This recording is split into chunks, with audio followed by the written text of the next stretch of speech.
मंगलाय तनो हरि तदेव लग्नं शुदिनं तदेव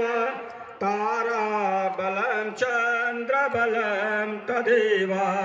विद्याबलं देवबलं तदेव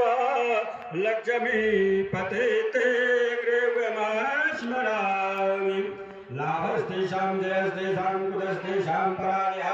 ईशामिन्दी परश्यामो हृदयस्थो जनार्दनः यत्र योगेश्वरः कृष्णो यत्र पार्थो धनुर्धरः तत्र श्रीजयोर्भूतिर् ध्रुवानेतिर्मतिर्मः अनन्यासिन्देन्दो मां ये जनाः परिपासते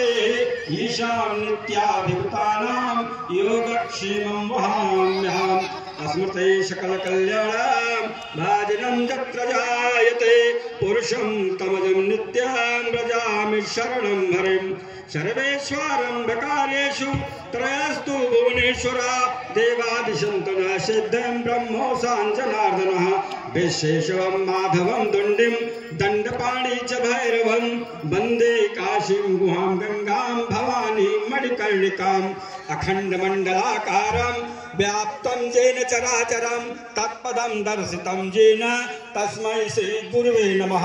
गुरुर्ब्रह्मा गुरुर्विष्णु गुरुर्देवो महेश्वरः गुरुः साक्षात् परब्रह्म तस्मै श्रीगुरुवे नमः। यासि स्वयं श्रोकृतेनां भवनेषु लक्ष्मी पापात्मनां कृतध्रियां हृदये